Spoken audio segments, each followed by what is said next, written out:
Olá, boa noite a todos e todas que estão aqui conosco nesse evento. Eu sou a professora Jane Mendonça e hoje a gente vai conversar com a cineasta Júlia Rezende, que está aqui conosco. Seja bem-vinda, Júlia. Obrigada, Jane. Prazer estar com você. Oi para todo mundo, boa noite.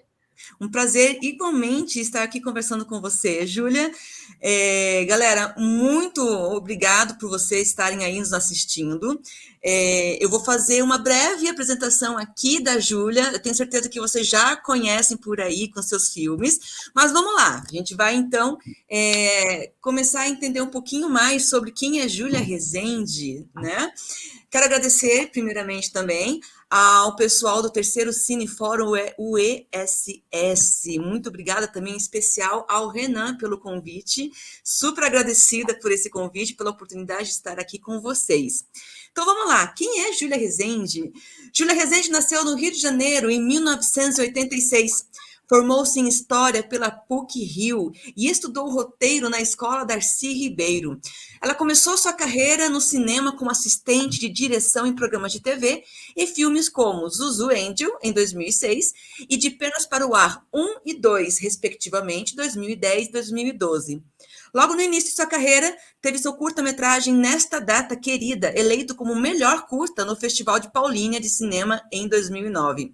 Estreou como diretora de longa-metragem com o filme Meu Passado Me Condena, comédia que teve a terceira melhor bilheteria de filmes brasileiros no ano de 2013, com 3,2 milhões de espectadores. Em 2015, lançou Ponte Aérea, romance com Caio Blá e Letícia Collin. E Meu Passado Me Condena 2, né? Em 2016, estreou o filme Um Namorado para Minha Mulher, adaptação do filme argentino com o mesmo nome, estrelado por Ingrid Guimarães. Em 2019, ela estreou a sequência de Pernas pro Ar 3 e em 2021 lançou Depois A Louca Sou Eu, comédia dramática estrelada por Débora Falabella, baseada no livro de Tati Bernardi. Dirigiu junto com Caio Ortiz e Hugo Prata Coisa Mais Linda, série da Netflix. Júlia é uma das mais bem-sucedidas e importantes cineastas brasileiras da atualidade. No total, seus filmes já levaram mais de 8 milhões de espectadores ao cinema. Novamente, seja muito bem-vinda, Júlia. Obrigada. Moxa, quantos elogios. Obrigada. Pessoal, eu vou começar aqui então, né? A gente vai fazer. A intenção é que seja um bate-papo, né? Porque entrevista a gente deixa para outras oportunidades, né? Temos aqui então algumas questões que eu quero levantar, colocar para a Júlia. Se vocês tiverem alguma pergunta, vocês vão anotando, a gente vai fazendo no meio do bate-papo, tá bom? E aí, eu já começo então com a Júlia com, né, o seguinte comentário: você tem uma família, né? Você vem de família de cineastas, mãe, pai, o pai diretor, a mãe produtora. E como é que foi crescer numa família de cineastas? Júlia, conta um pouquinho pra gente. Então, Jane, foi, na verdade, muito natural, né? A única experiência que eu tenho na vida foi de crescer nessa família. Então, assim, eu realmente passei as minhas férias escolares sempre nos sets de filmagem dos meus pais, viajando. Me lembro, tem muitas memórias assim de criança, do set do Guerra de Canudos, do Lamarca, enfim. Então sempre foi uma família onde o cinema se respirava cinema, né? Até hoje a casa dos meus pais é um lugar onde basicamente se fala de cinema. Hoje a minha irmã também é montadora de filmes, o meu irmão é produtor. Então a gente brinca que a gente é família de circo, sabe? E eu acho que uma vez que a gente se apaixonou pelo cinema, era um caminho quase inevitável, né? Porque a gente estava ali respirando e vivendo isso desde sempre. E certamente me abriu muitas portas. Assim, me sinto muito privilegiada de ter crescido nessa família, de ter os meus irmãos e os meus pais como parceiros criativos, né? Então, acho que é uma troca muito rica, assim, da gente poder trabalhar junto, numa convivência que é sempre muito legal, sabe? Então, é realmente uma Uhum. sorte. Que legal. E seus coleguinhas de escola, o que eles achavam quando eles sabiam que seus pais eram do cinema? Não achavam nada, né? A gente era.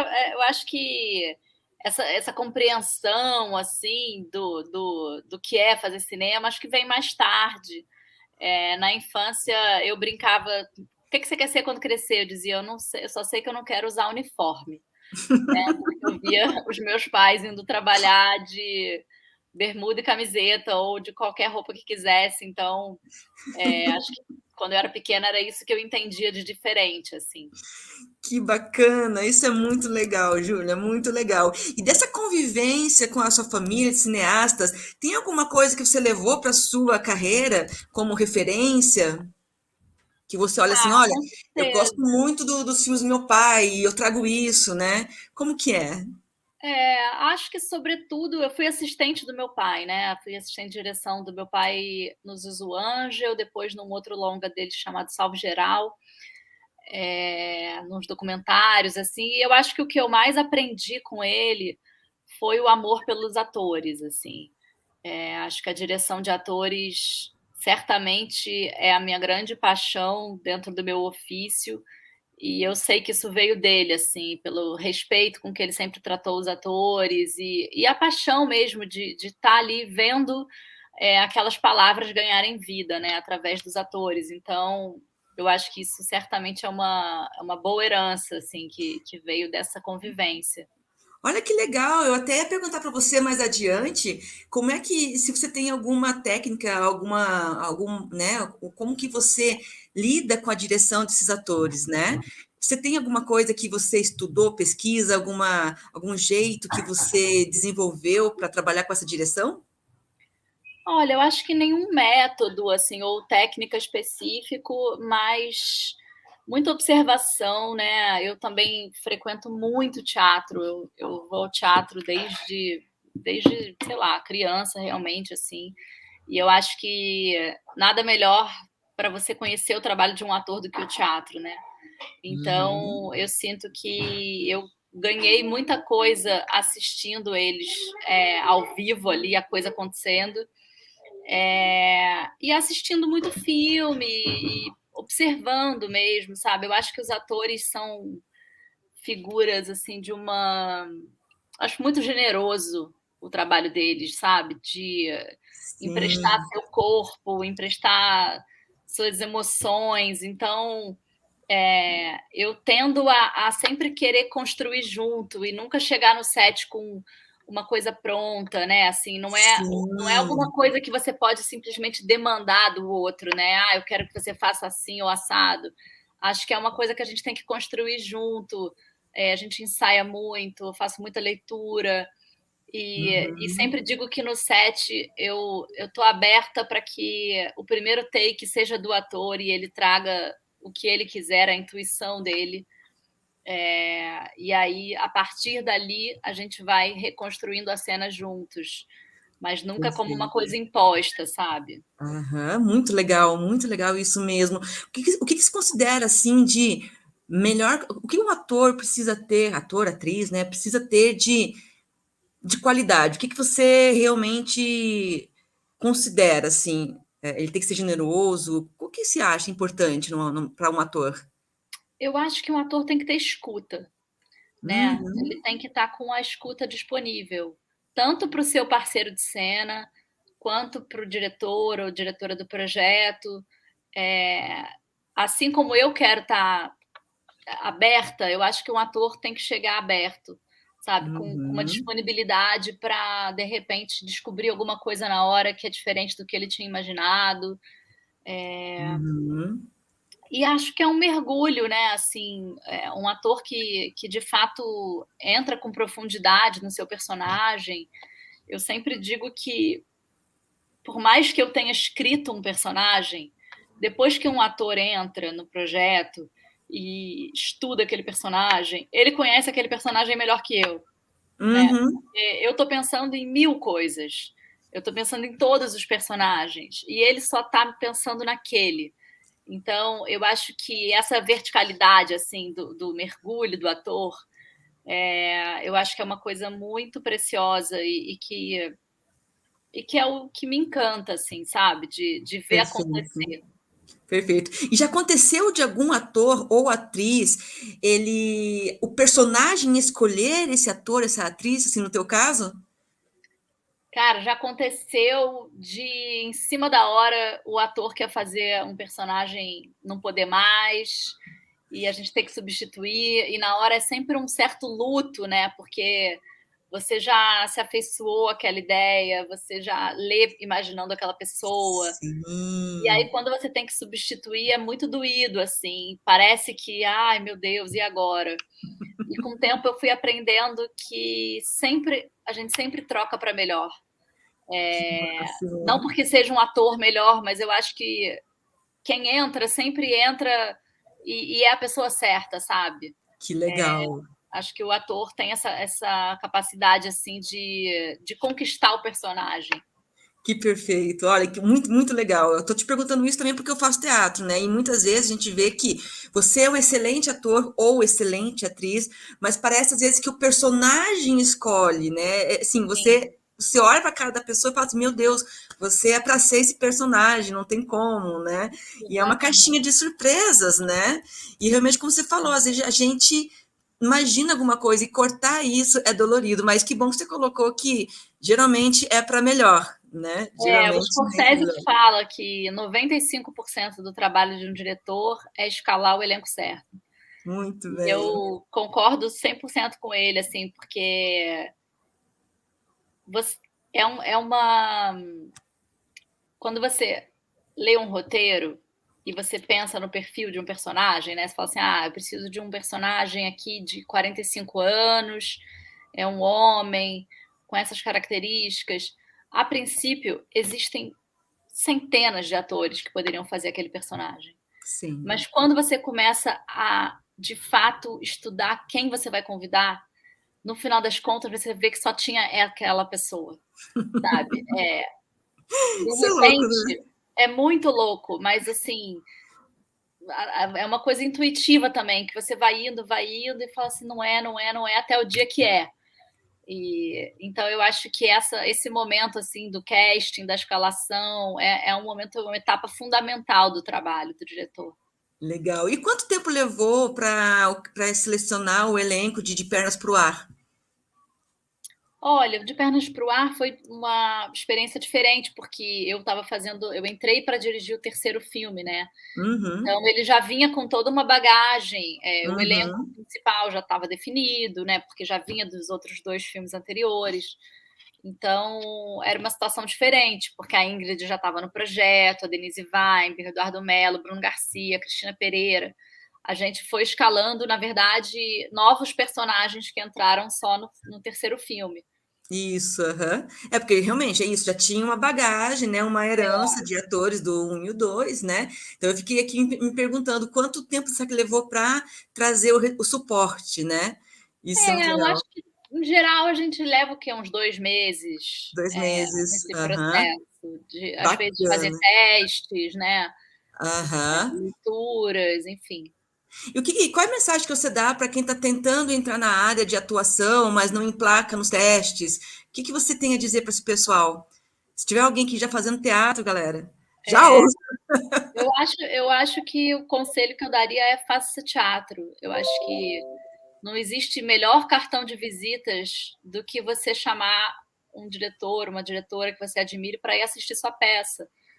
Uhum. Eu acho que eu já escalei demais atores que eu assisti no teatro, assim, eu acho que a experiência de você ver um ator em cena é muito melhor do que você assistir um videobook, né? Então, acho que Sim. não se compara, assim. Então, eu acho que o conselho é esse, é fazer, se produzir também, né? Porque muitas vezes a gente vê que os atores ficam esperando os convites e a vida fica girando em torno dessa espera por convites. E eu acho que quando você tem essa capacidade de se produzir, de levantar um projeto, de levantar uma peça, enfim, o que quer que seja, acho que você está criando uma oportunidade para si mesmo e que depois rende outros frutos, né? Uhum, ótimo, bacana demais isso. Uma pergunta também que eu tenho aqui, eu também vi que você gosta do cinema argentino, por essa visão de do cotidiano, né, do micro no máximo. Eu também sou apaixonada por isso, né? Eu gosto muito dessas questões que vêm para o humano, né? Eu trabalho muito com temática da mulher, do feminino, e tudo mais. E além do cinema argentino, que outro tipo de cinema você gosta, que você traz de referências? Vi que você trouxe a Amélie Poulain também, para depois a louca sou eu, né? Eu acho que o que me interessa nisso do cinema argentino são as chamadas micro-histórias, né? É você Uhum, estar atento ao que não tem nenhum carro explodindo, não tem nenhum efeito especial, né? Assim, você está totalmente focado no que é humano e no que dói, e no que é risível e no que é patético. Eu acho que a gente bebeu muito disso no neorrealismo italiano, né? Assim, uhum, que é acho que ótimo. são filmes muito maravilhosos e que era isso, feitos com pouco, focados em personagens e em tramas internas, né? Acontecimentos internos. Eu acho que esse é um Certo. tipo de cinema que me interessa muito, assim, onde o que importa é o que está acontecendo dentro, sabe? Uhum, isso é muito legal. Acho que falta no mercado realmente trazer esse olhar, né? A gente entende que a maioria, eu pelo menos entendo que a maioria gosta de entrar numa plataforma de streaming e assistir filmes de ação, né? Legal, eu também consumo bastante, mas eu sinto que falta esse olhar ainda, sabe? Trazer para dentro. E a gente precisa começar daqui, né? Quem trabalha com isso, está começando com isso agora, eu super recomendo também que façam esse olhar, né? E já tocando nessa questão do olhar da micronarrativa, eu achei uma coisa muito interessante ali no Meu Passado Me Condena, que vocês estão num barco, né? Vocês estão em algo gigantesco. E eu tive uma professora de produção, inclusive, ela produziu Estômago, né? E ela falou que tinha um roteiro em mãos na época que tinha um barco desses, transatlântico. Daí ela falou: Meu Deus, quanto eu vou gastar para produzir um transatlântico? Como é que foi isso para vocês fazerem Meu Passado Me Condena num transatlântico? Não, a gente teve mil desafios, porém não esse, né? Assim, do financeiro, porque o navio era um parceiro da produção, Aham. então a gente foi com uma equipe reduzida, éramos 30 pessoas, Uhum. e aí a gente estava com hospedagem, alimentação, já estava tudo dentro de um pacote, de um acordo, né, com a empresa do navio. Mas foi super desafiador, porque a gente entrou num navio no Rio de Janeiro, que viajou 21 dias até a Itália. E tinham 5.000 pessoas dentro desse navio, né? Eu ia perguntar isso, se tinha mais gente né, da tripulação, o pessoal que Eram, está eram ali. 3.700 passageiros e Nossa, 1.500 tripulantes. tripulantes. Meu Deus, quanta gente. E nós éramos uma equipe de 30, que não podíamos atrapalhar aquelas pessoas que, afinal, estavam pagando pelas suas férias, né, por aquela viagem. Sim. Mas foi uma experiência riquíssima, assim, porque, primeiro, esse foi o primeiro longa de boa parte da equipe, éramos uma equipe muito jovem. Eu dirigi O Meu Passado Me Condena com 26 anos. Nossa, E a equipe toda era muito jovem, era uma equipe de amigos, assim. Eu vinha de assistência de direção, então o técnico de som era microfonista, o fotógrafo era assistente de câmera, sabe? Foi um sim. upgrade, assim, na carreira de todo mundo. E a gente tinha, então, que, por exemplo, os passageiros eram a nossa figuração, porque a gente não podia levar figurantes. Então, tinha uma dinâmica de produção muito fora da curva, né? Fora do padrão. E foi uma Sim. experiência maravilhosa, inesquecível. A gente brinca que acho que ninguém nunca vai fazer um filme tão divertido de fazer quanto aquele, porque foi uma aventura, assim. Que delícia. E vocês conseguiram pegar, tipo, a permissão de uso de imagem dos passageiros que estavam por ali? Porque o combinado era assim, todo dia no navio tinha tipo uma espécie de um jornalzinho assim com a programação, né? Aham. De tudo que ia acontecer no navio aquele dia, porque esses navios eles são é quase um shopping, sei lá, é uma coisa louca, né? Piscinas e teatro de 1000 lugares, é uma coisa Nossa! enorme, cassinos, enfim. Então, nessa programação diária que os passageiros recebiam, estava lá descrito aonde ia ter filmagem, em cada horário e tal. Então, eles já sabiam que, olha, se você estiver na área da piscina amanhã, às 4 da tarde, vai estar tendo a filmagem. Isso implica que você está autorizando a sua imagem. Boa! Mas, na verdade, era muito engraçado, porque, como era uma viagem muito longa, 21 dias dentro do navio, basicamente, os passageiros eram acima de 70 anos. Nossa, E a gente virou uma atração a mais. que Então, assim, delícia! amanhã vamos filmar às 8 horas da manhã no cassino. Às 8 horas da manhã, tinham várias passageiras que já tinham ido ao cabeleireiro do navio, se maquiado, produzido para fazer figuração. Então, foi uma parceria, assim, muito bacana, sabe? E vocês gravaram no sistema de trabalha-se 6 dias, descansa um dia também, a equipe ficou Sim, aproveitando também. sim, sim. Era seis, Claro. 6 dias de trabalho para um de folga. Aham. E depois a gente chegou na Itália, a gente ainda filmou mais 3 diárias na Itália. Então foi uma experiência muito, muito bacana, muito enriquecedora, assim. Que máximo! Quem não gostaria, né, de participar de uma produção dessa, gente? Sensacional. Porque eu pergunto, porque às vezes a gente vai fazer filmagem na rua e tem que fechar, tem que preparar, é muito trampo, né? E isso eu fiquei É, pensando, será que essa galera toda é figurante, mas porque foi contratado ou já estava lá, né? E o não, que já é muito estava legal. lá.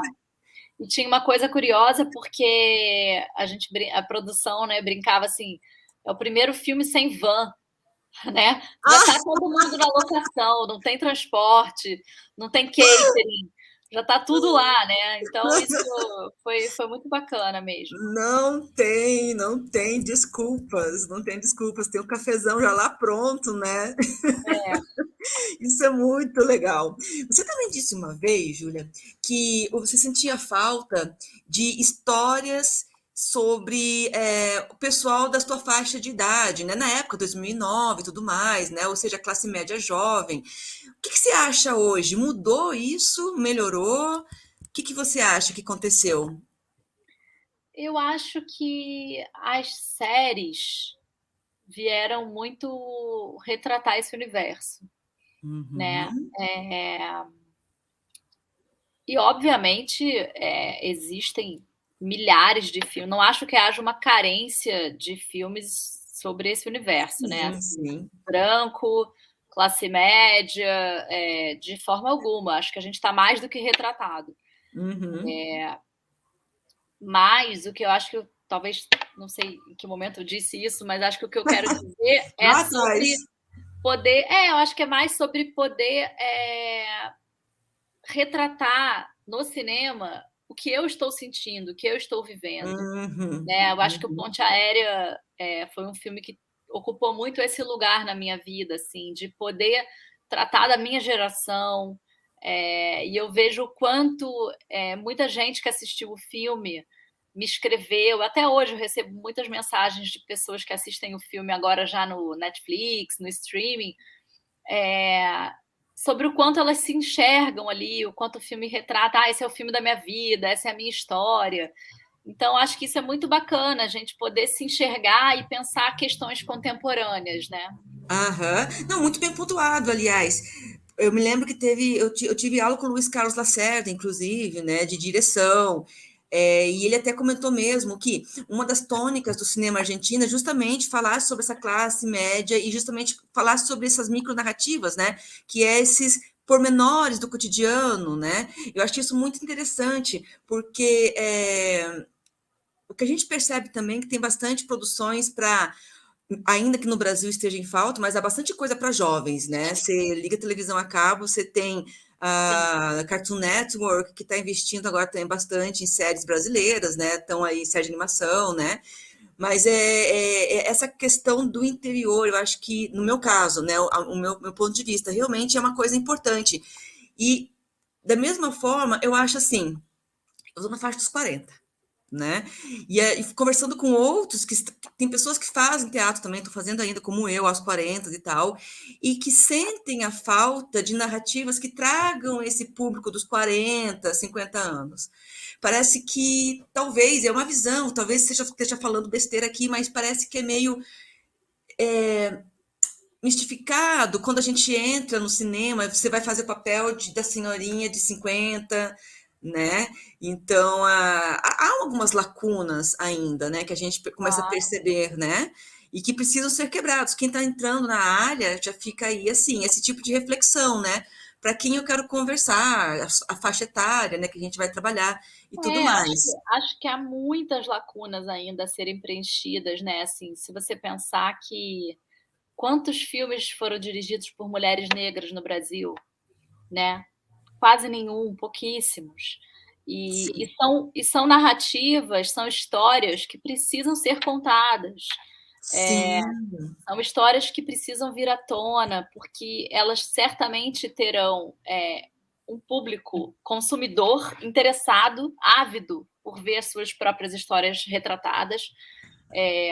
Então, acho que ainda há muitas lacunas e muitas pessoas que não se enxergam na tela, né? Que não sim. estão na tela. Uhum, Ou que estão na tela em narrativas feitas por grupos que não as representam. Né? Então, eu acho que isso sim. também é muito interessante, assim, eu acho que agora a gente está colocando em pauta que é preciso que os diretores e diretoras negros contem as suas histórias, né? Porque senão essas histórias vão sempre sendo contadas pelo outro, né? Exato, exatamente, pelo Então outro. acho que tem muitas lacunas ainda a serem preenchidas. Bacana. E olha, nós temos aqui uma pergunta, ó, da Amanda TM. Olá, incrível conhecê-la, Júlia. Filmes incríveis. Como você vê a comédia brasileira em relação à comédia estadunidense? Sinto que os filmes brasileiros fazem muito mais sentido. Oi, Amanda, boa noite. Cara, eu acho que tem aquela frase, né, que agora eu me esqueci de quem é o pior filme brasileiro é sempre melhor do que o melhor filme americano. Não vou levar lá ao pé da letra, mas assim, eu acho que em termos de fazer sentido, é isso, né? A gente está, se é um filme nacional, se a gente está contando as nossas histórias, aquilo tem um sentido diferente para a gente. Eu acho que a comédia brasileira, ela ficou muito nesse lugar que a gente vinha falando, Jane, de retratar a classe média, Sim,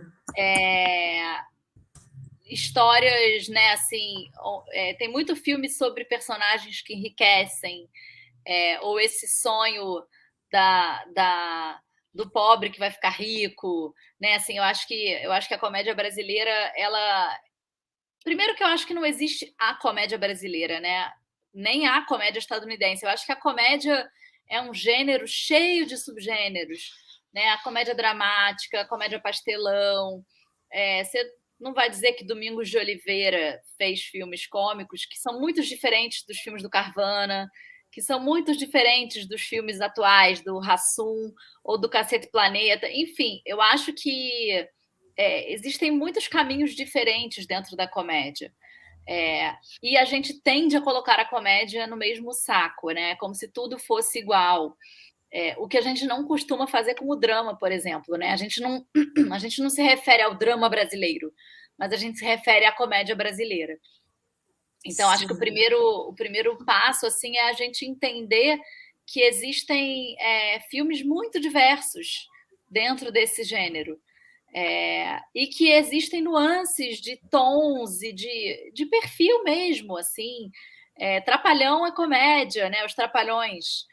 Mas a Sim. Ingrid Guimarães também é. E pensa como são coisas diferentes, assim.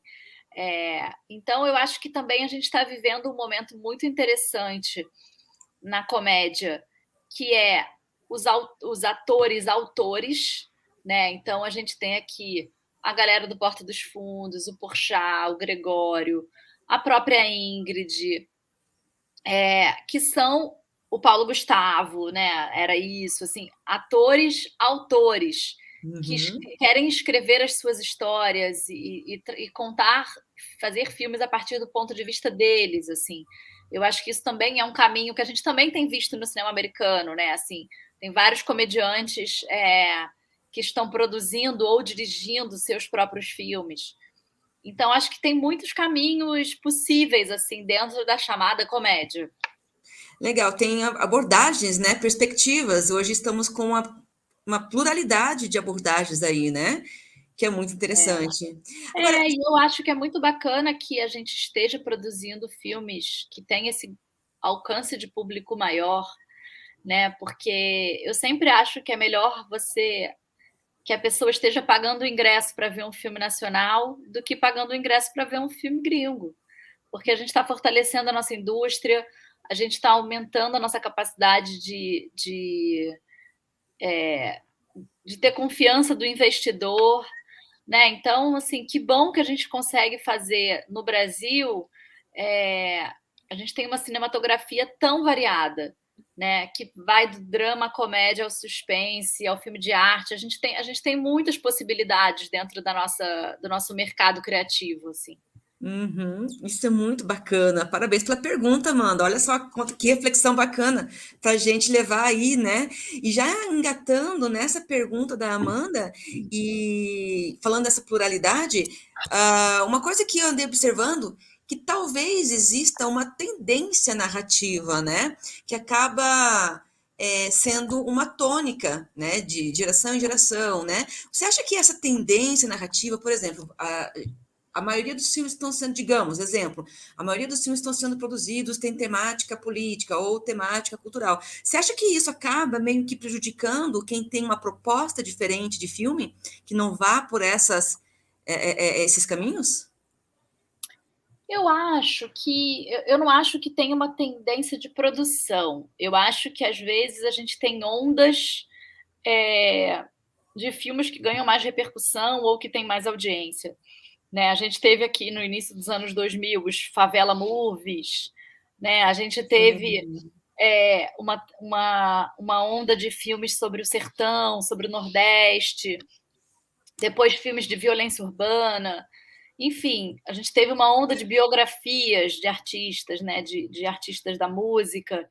Eu acho que são ondas, mas se você pensar que a produção brasileira anual é em geral, mais de 100 filmes de longa-metragem. Se você for analisar esses 100 filmes, você não tem uma tendência ali. Eu acho que a gente tem uma pluralidade muito grande. Legal. Mas talvez os filmes que estejam ganhando alguma repercussão em determinados momentos, eles se enquadrem num gênero ou numa temática mais parecida. Uhum. E assim, na sua opinião, qual que é a temática que mais, não gosto do termo, tá? Vende, mas o que mais aparece, que as pessoas mais querem assistir? De Olha, modo acho que geral, espectador comum, sabe? eu acho que essa é a pergunta de $1 milhão, assim, porque se a gente soubesse, a gente só fazia aquilo e estava todo Né? mundo fazendo milhões de ingressos e ganhando dinheiro, né? Assim, eu acho que todo filme é uma aposta, todo filme é um Aham. risco. A gente não sabe, a gente tem um cheiro, assim, né? Certos elementos. Você sabe que se você tem um ator que tem muito carisma e com quem o público se identifica muito, talvez você consiga levar mais gente ao cinema. Mas isso também não é uma regra, porque muitas vezes Aham. a gente vê atores super famosos, globais, ou comediantes que levam, em geral, muita gente. Se essas pessoas pegam um projeto que não tem um perfil tão comercial, as pessoas não vão assistir. Então, eu acho que, na realidade, se trata muito mais do projeto, da natureza do projeto, do que de qualquer outra coisa, sabe?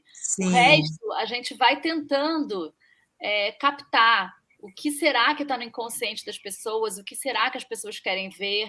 sim. Mas muitas vezes eu acho que o próprio público não sabe o que quer ver. É ótimo, eu acho que é bem isso Né? também. É aquela Esse, coisa, você abre ali, vai né? E descobrir. Às vezes você entra, tipo, numa Netflix da vida, você fica lá, escolhe, escolhe, escolhe, e não tem nada que aparentemente te encante, né? E aí você sai e vai assistir TV porque não conseguiu definir muita coisa, né?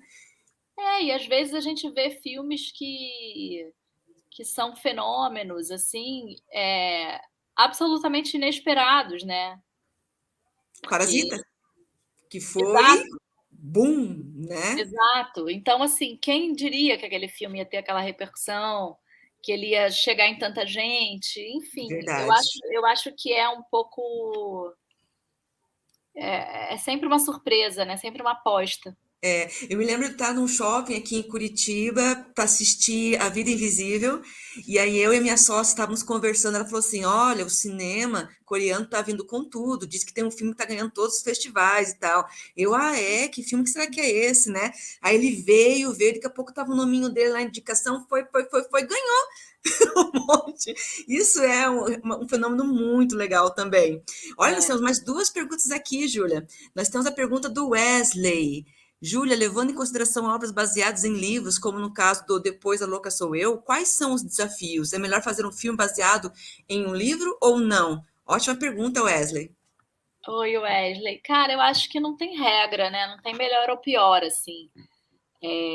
Eu gostei muito da experiência de fazer esse filme baseado no livro da Tati Bernardi, que é uma autora que eu adoro, que eu admiro. Foi muito desafiador fazer o roteiro. A gente levou quase 3 anos na adaptação do livro para roteiro, porque, primeiro, no nosso caso, o livro não era uma história linear, né, com começo, meio e fim, cronológica.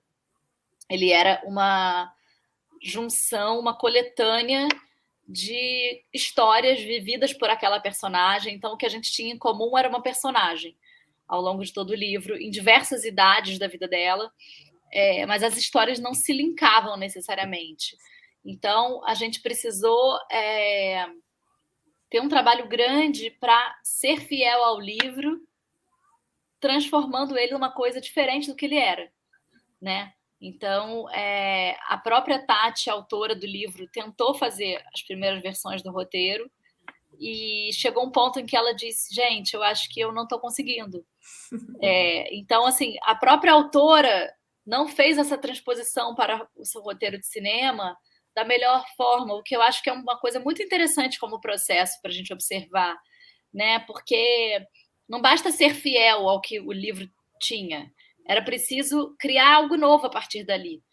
Então, eu acho que a adaptação é bastante desafiadora. Eu já fiz também uma adaptação de uma peça de teatro, que foi o Como é Cruel Viver Assim, que era uma peça do Fernando Ceilão, e nesse caso ele próprio fez o roteiro do filme, mas era preciso, de novo, partir daquilo ali, ter a peça como uma base para criar alguma outra coisa, para entender o que funciona no audiovisual, né?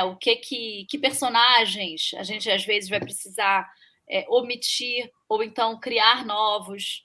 Então, são linguagens diferentes e para isso a gente tem que ter um mergulho importante assim, né, no material que deu origem ao projeto, mas com abertura e disponibilidade para criar uma coisa nova.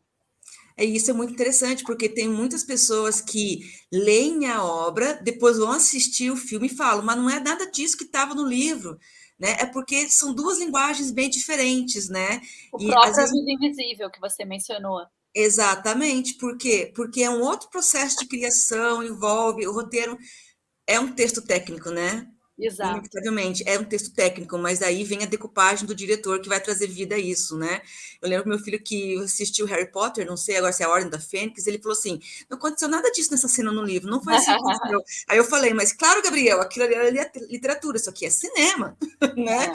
Você tem que estar aberto a essas novas concepções, que realmente é uma criação, né? Sim. Nós temos também uma pergunta aqui da Elis Castro.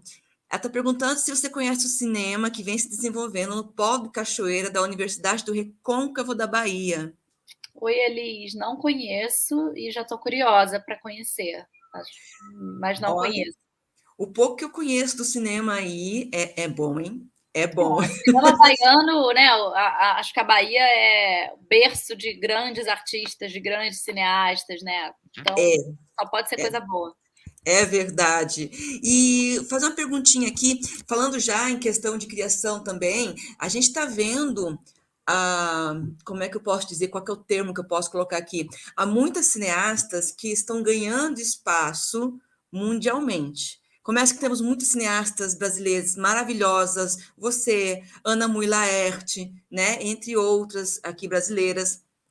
E tem algumas que estão entrando em espaços que realmente é de zona masculina mesmo, como DC e Marvel, dirigindo mesmo longas metragens, né? Que são extremamente comerciais, trabalhando com linguagens de HQ, que atende a um público que é aficionado por esses super-heróis, né?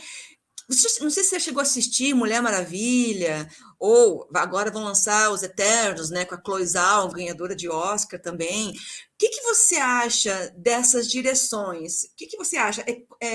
Reflete realmente um olhar feminino, ou, na sua opinião, ainda está muito, entre aspas, engessado devido a uma narrativa que vem se construindo há décadas, né? Estou falando de cinema hollywoodiano, né? Eu não sei se eu acredito muito nessa coisa do olhar feminino. Uhum, ótimo. Muita gente me pergunta assim: seu filme, o olhar feminino. Eu falo assim: não acho que é um olhar feminino, é o meu Uhum, olhar, Júlia, pessoal.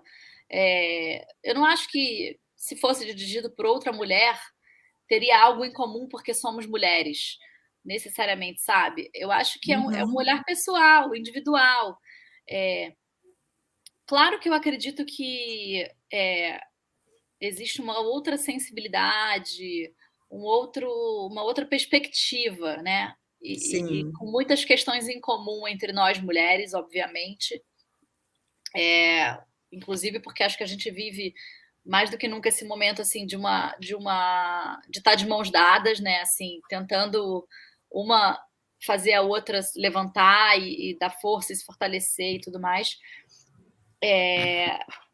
E eu acho assim, às vezes, outro dia eu estava falando disso, saiu uma notícia dizendo 11% dos filmes americanos, as 100 maiores bilheterias, eu acho, foram dirigidos por mulheres. E era uma comemoração. E eu falei, gente, 11% significa que 89% é dirigido por homem. Eu não tô achando legal, sabe? Uhum. Então, assim, eu acho que a gente ainda tem muito espaço para conquistar, sabe? É surreal que a gente tenha tão poucos filmes dirigidos por mulheres que ganharam o Oscar, ou premiados em Cannes, ou que sejam grandes bilheterias, sabe? Então, acho que está mais do que na hora que as mulheres estejam dirigindo esses filmes enormes, com orçamentos milionários em Hollywood, Uhum. sabe? Eu acho que, não sei, para mim essa questão não se coloca mais, sabe? Uhum. Alguma diferença de capacidade ou de, enfim, eu acho que isso está mais do que ultrapassado, assim, Sim. e por isso eu acho tão bacana quando eu vejo uma mulher brasileira que faz um filme que ganha repercussão internacional, ou que faz um filme que tem uma puta bilheteria. Eu acho que o maior mérito disso é que a cada vez que uma mulher ocupa um espaço desses, ela está abrindo portas para outras, sabe? Legal. Cada vez que você faz um filme que tem um grande resultado de bilheteria, o distribuidor, o investidor, ganha mais confiança de que ele pode confiar em outra mulher para fazer um filme como esse. Então, eu acho que a gente vai se fortalecendo, sabe, com as nossas Uhum. conquistas. Isso é muito bacana. Qual é a dica que você dá para quem está querendo iniciar e sente medo ainda desse mercado? Tipo, sou mulher, não sinto confiança. O que você diria para elas? Cara, não sei. Eu não sei. Eu nunca entrei nesse universo pensando que eu sou mulher, sabe? Uhum. Eu nunca entrei num set de filmagem para dirigir um filme pensando assim, mas eu sou mulher. Isso, para mim, isso não é uma questão, sabe? Uhum. Eu acho que assim, se prepara, estuda muito, tenha muita segurança do que você quer da equipe, do que você quer dos atores, conheça seu roteiro profundamente, enfim, acho que você tem que estar preparada para você chegar no set e quebrar tudo, e todo mundo confiar em você, porque você é o capitão do navio, sabe? Aham, Eu acho ótimo. que, independente de você ser mulher. O que é certíssimo, né? Uma coisa não tem nada a ver com a outra. Competência é competência, né? E criatividade e poder, né? Essa capacidade de reflexão, histórias com perspectivas diferentes, né? Eu tô perguntando isso porque eu falo muito, converso muito com meus alunos sobre isso, né? De entender que a gente vai produzir histórias diferentes, e se você der um roteiro na mão de pessoas diferentes, vai sair um filme diferente do outro. Tem muito a ver com o Exato, repertório individual, né? exato. Eu acho que isso é bacana, sabe? Assim, se você tem uma história que é sincera, sua, ela e ela conversa com as outras pessoas, o Uhum, seu filme vai ter audiência. As pessoas é. vão querer assistir o seu filme, a sua história, sabe? Então, eu acho que o importante é que você esteja fazendo uma coisa que você sente verdadeiramente que tem relevância. Uhum. Acho que esse é o ponto, muito bem colocado. Esse realmente é o ponto. E tem algum cineasta que você admira, que te move? Cineasta ou um cineasta, enfim, uma figura que você olha assim, nossa, sou fã. Tem muitas, tem muitas. Eu vivo rasgando seda para Laís Bodans, que eu acho a Laís Ai, uma diretora. Eu brinco que eu falo assim, nunca errou, porque todos os filmes dela são filmes de uma sensibilidade, de uma delicadeza, de uma direção de aham, atores preciosa, histórias, de novo, como a gente falou antes, né? Assim, essas micro-histórias. aham, Então, é uma diretora que eu considero um farol, assim, eu acho ela muito interessante. aham, Gabriela Amaral Almeida, uma diretora da nova geração também, que eu tenho maior admiração. A Sofia Coppola, que para mim, sem dúvida, é uma grande referência. Enfim, são muitos, né? A gente poderia listar aqui Hitchcock, que sim, Hitchcock. é o mestre, cinema italiano, os franceses, enfim, acho que é muita gente. Nossa, que bacana. Tem um filme chamado Lázaro Felice. Não sei se você assistiu. Meu Sim, Deus, que direção foi aquela? Né, da Alice Hornwasher, eu acho que é tá na assim que Netflix, pronuncia. né? Tá na Netflix. Quem não assistiu ainda, galera, também recomendo assistir, porque é muito lindo também, de uma sensibilidade, né? No olhar do ator também. Isso é fundamental. Isso é muito bacana. E, Júlia, a partir de tudo que a gente está vivendo no cinema hoje, como que você vê a trajetória do cinema daqui por diante? A gente sabe, eu estava até comentando com o Renan um pouco antes, que aqui em Curitiba, por exemplo, tem muita produção de longa, de série, de documentário, que estava represado, né? Saiu, estava por conta da pandemia, tinham sido selecionados, né, em edital, agora a gente tem um boom de produção aqui, mas a gente sabe que é porque estava represado, né? Como é que você vê o futuro do audiovisual no cinema em específico para daqui uns anos? Você parou para fazer uma reflexão assim? Não precisa ser É, grande, tá? não, eu acho que o futuro do cinema no Brasil está muito preocupante, né? Porque Uhum, a gente de fato está vivendo o desmonte, a Ancine está paralisada, o fundo setorial está paralisado, a gente não tem nenhum apoio por parte desse governo, então assim a gente realmente está vivendo um momento muito triste assim, né? Contra a uhum, cultura. Então, uhum, eu acho muito preocupante, assim, eu não sei, eu lamento que a gente esteja indo por um caminho onde o streaming seja a única opção de produção audiovisual, né? Porque uhum, o streaming, ele contrata os produtores para executarem serviços, né?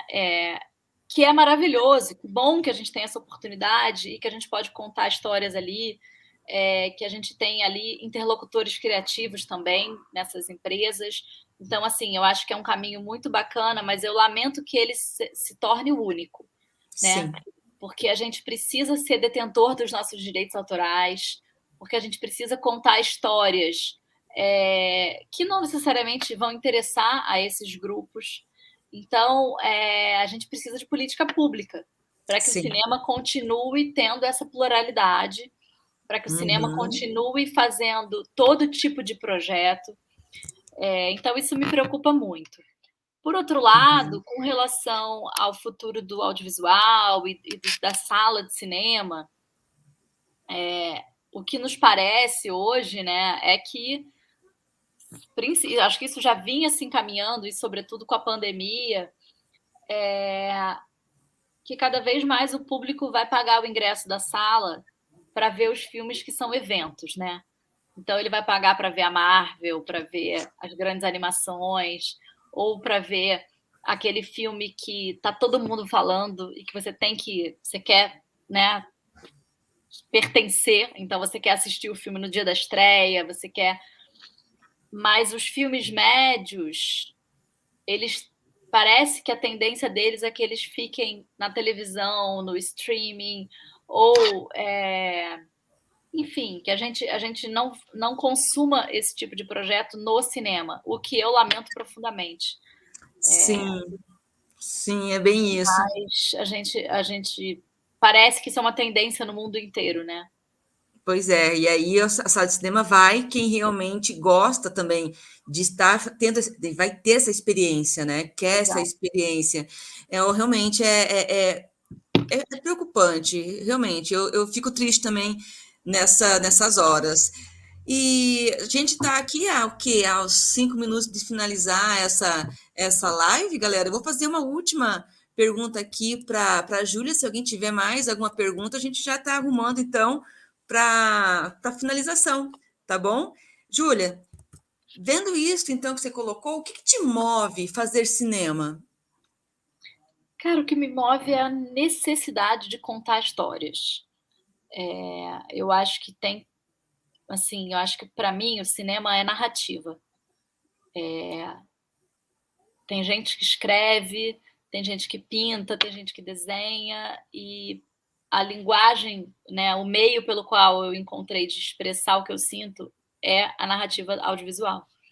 Então, o que me move é isso, é querer, precisar contar aquela história, precisar dividir aqueles personagens com as pessoas. Eu acho que é isso que me faz não desistir quando as coisas são difíceis, né? Porque a gente sabe que a gente leva muitos anos empenhado em projetos.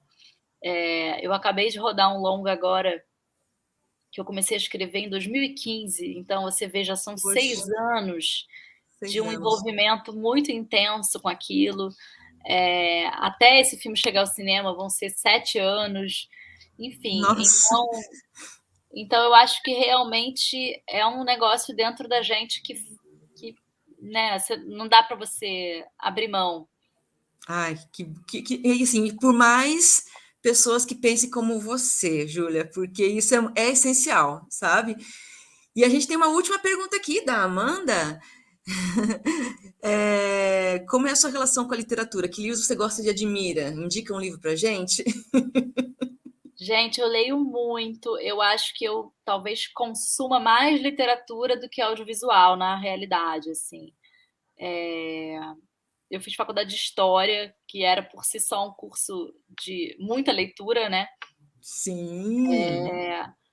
E eu leio muito, assim. Agora eu tô apaixonada pela Ana Martins Marques, que é essa poeta mineira, e Olha, acabei de ler 3 livros dela. Então fica a minha sugestão, Ana Martins Marques. Mas eu não sei, eu leio bastante, eu acho que. Porque, de novo, é sobre a narrativa, né? O uhum, que me interessa são as histórias, uhum. são os personagens. Então é isso que eu acho que eu estou sempre buscando, seja nos livros, seja nos filmes e séries, ou no teatro, enfim. Aham. Muito legal, Júlia. Infelizmente, o tempo, né? O tempo passa muito rápido quando a gente está gostando da conversa. Por mim, a gente ficava aqui mais um tempão. Mas Ah, foi quero, ótimo. Obrigada pelo adorei. papo. Imagina, eu quero super te agradecer a tua presença, a sua disponibilidade de estar aqui com a gente. Muito obrigada mesmo. Imagina, foi ótimo. Obrigada pelo convite. Ai, que legal. E obrigada a vocês que estão aí assistindo também, tá bom? E espero que vocês tenham curtido. Estamos aí, qualquer dúvida, vocês podem conversar também com o pessoal do PPG, né? E, gente, beijos para vocês. Beijo, Júlia. Boa Obrigada. noite, Boa Jane. Boa noite, noite. pessoal. Até a próxima. Tchau, Tchau, tchau. tchau.